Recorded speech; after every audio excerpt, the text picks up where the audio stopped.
Tuti TV Curitiba está no ar. Sou Anderson de Oliveira, aluno do 8º período de jornalismo. No programa de hoje, vamos discutir como a internet muda ou mudou a vida das pessoas. Você que está em casa, lembra como era o mundo antes da internet? Vamos conversar hoje com Adriana Amaral, doutora e professora do mestrado de comunicação da Universidade Tuti. Olá, professora Adriana, seja muito bem-vinda. Olá. Recebemos também Luiz Fernando de Castro, dono de uma comunidade no Orkut. Olá, Luiz. Muito obrigado pela presença. Vamos começar perguntando o que a internet mudou na vida dos nossos convidados. Adriana, como era a sua vida antes da internet? Olha, provavelmente antes da internet eu nem teria sido convidada para estar aqui, né? Já que toda a pesquisa que eu venho desenvolvendo aí nesses últimos 8 anos tem a ver com a rede. Então, muita coisa se transformou, principalmente no contexto de trabalho e no contexto social, né, que é o foco do que eu tenho pesquisado. E na vida pessoal, professora? Não, na vida pessoal também, né, porque, por exemplo, eu mudei de estado, não moro mais na minha cidade natal, então eu mantenho, né, o contato de amigos pela rede. Então, tudo isso faz parte dessas transformações aí. E para você, Luiz Fernando? Para mim também, mudou completamente, sabe? Novos conhecimentos, uma abrangência enorme de pessoas, grupo. E como eu tenho uma comunidade de relacionamento, que chama A Vida Começa aos 40, ela é toda voltada para esse tipo de pessoas, né? Da minha faixa etária, né? Então, conhecimentos e festas e também ações sociais, fazemos muito em cima dela, né? Uhum. Vamos ver o que o curitibano pensa da influência da internet na vida das pessoas. Entra o VT. Bom, eu me lembro do tempo de namoro, que era com cartas. Demorava para chegar. Agora é tudo mais rápido, né? Até a comunicação com os filhos. Eu já tive a experiência de ter um filho fora do país, então parece que estava mais perto do que se fosse com carta. Esse é o lado bom. Procurar endereço, procurar regiões ou baladas, às vezes a gente vai sem internet, sem chance, cara. Ficar rodando a cidade aí não dá certo, velho. Eu acho que antes da internet tinha mais vida, né? Tinha que fazer outras coisas do que ficar conectado. Se bem que eu não sou um usuário viciado em internet. Eu só acesso para buscar coisas, encontrar coisas, informação, pesquisa, não acesso assim compulsivamente. Sem noção, você não tem internet. Hoje a internet é fonte de tudo, pra você ter mais aprendizado, encontrar amigos e tudo mais. Então não tem como. Hoje é um meio muito amplo, você pode conseguir qualquer coisa, tanto o horário de algum ônibus como notícia, tudo. Hoje você pode ter tudo pela internet, né? VT é interessante. Professora, na vida do estudante a internet também foi uma revolução, né? O que a senhora pode falar sobre isso?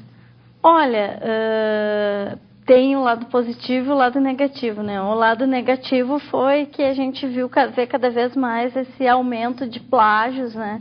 Que a gente pega aí pela rede. Só que, por outro lado, né, da mesma maneira que se consegue detectar melhor, né, esse tipo de cópia. Né? Tem algumas pesquisas aí que saíram recentemente, né, sobre o uso da internet pelos jovens, principalmente, né, que foi essa primeira geração aí que pegou a internet na sua vida cotidiana. Uma pesquisa que se chama Juventude Digital, e os resultados saíram aí essa semana, foi realizada no contexto norte-americano, né, com 28 pesquisadores, e se detectou então que existe 2 tipos de uso, basicamente, da rede por essa geração. O primeiro que é o uso orientado pela amizade, que é essa questão dos relacionamentos nos sites de redes sociais, né, e outras ferramentas. O segundo é um uso gerado pela informação, né, que é a questão do aprofundamento. Então, a partir daí, a gente vai ver algumas práticas até, né, de fazer paródias, colocar vídeos no YouTube, enfim. E tem dados que hoje 80% dos jovens já produziram algum tipo de mídia e já disponibilizaram esse tipo de mídia na rede. Né? No Brasil, a gente tem algumas pesquisas em andamento, mas não tem algo que dê conta de todo o território, né? Até porque a gente sabe que as verbas são complicadas. O território é muito grande e o dinheiro falta. É.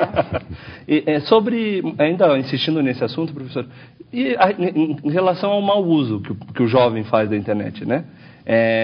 Hoje em dia a gente vê muita a questão de pedófilos, porque falta uma legislação específica também. Como combater isso? Eu sou contra a legislação específica, já vou começar porque acontece o seguinte, pedofilia e todos os outros crimes, eles já existiam antes da internet, eles apenas se potencializam, né?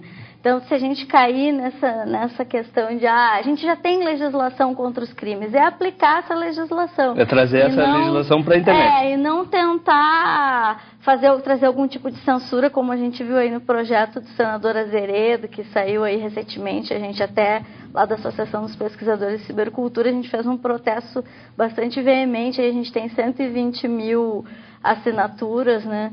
Mas é complicado a gente falar em mau uso, né? Porque existem usos e usos. É como você ir num bar e dar a chave da tua casa para alguém entrar. Então, é um processo de negociação do tipo de informação que tu vai disponibilizar. Mas então, talvez a solução seja trabalhar mais a questão da educação, né? Como usar a internet. Exatamente. É uma questão aí, é mais em relação ao que a gente via até em relação à TV, né? Por exemplo, se eu tenho um filho, adolescente ou criança, enfim, é sentar com ele e explicar por que você quer ver isso, que tipo de conteúdo você está acessando, muito mais do que simplesmente chegar e proibir, porque isso a gente sabe que vai se dar um jeito E o pai que também está informado e está interessado tem mecanismos para barrar isso, né? Tem essas duas coisas, mas geralmente qualquer pessoa acaba assim, desbloqueando esses mecanismos. Eu ainda acho que a solução é um diálogo, né? É a educação. E você, Luiz Fernando, o que pensa desse assunto? Não, também, acho que tem os dois lados, né? O negativo, desde que a pessoa saiba usar, e no meu caso, da minha comunidade específica, são adultos, né? Então, lógico que também correm os mesmos riscos de conhecerem pessoas mal intencionadas, né? Então, tem que estar sempre alerta, como a gente tem que estar alerta na rua também, não é? Dentro da comunidade ou dentro da internet. O mesmo comportamento que você tem na rua ou no seu trabalho tem que ter dentro da internet, né? Acho que é questão só de bom senso, né? Fala um pouquinho mais da tua comunidade. A vida começa aos 40. Ela foi montada justamente com esse intuito de... Quer dizer, já existem outras comunidades, né, desse tipo, né? E a nossa foi voltada para o pessoal de Curitiba, né, da nossa faixa etária. E em busca também, tá todo mundo... Normalmente são pessoas nessa faixa de idade. São descasados, né? Em busca de recomeçar uma vida, né? Então acontece muito namoro lá. Acontece, basicamente, a primeira procura é isso, né? Depois, e daí desdobra em amizades, né? Normalmente, o primeiro objetivo, ninguém quer ficar sozinho, né? Com certeza. É a procura de alguém. E depois vai se formando um vínculo, como é a nossa comunidade. Hoje são de quase 800 pessoas, né? Nossa. Então, até domingo agora, teremos o primeiro ano da nossa comunidade, né? Faz um ano a comunidade agora. E vai ser onde essa festa? E vai ser no Minha Chácara, lá em Piraquara. Então quem faz parte da comunidade aí do Luiz Fernando, né? Que vai na chácara dele, vai estar lá todos os detalhes da comunidade, busca lá. Então se você está em casa e tem vontade de participar aí do churrasco da comunidade A Vida Começa aos 40, lá no blog do Tuiuti Curitiba, tuiutivcuritiba.blogspot.com, você acha o link da comunidade e acessa. No próximo bloco, a professora Adriana vai contar pra gente o que é o EBC. O TVC vai para o intervalo e volta já.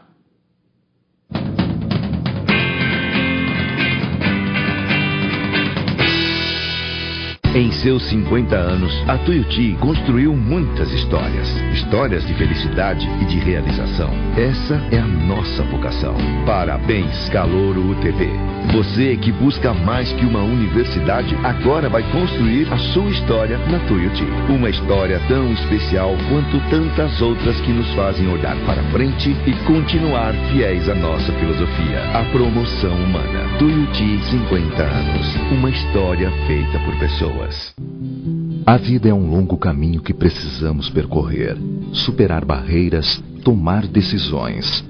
Mas às vezes, quando a maior parte desta caminhada está vencida, precisamos de ajuda.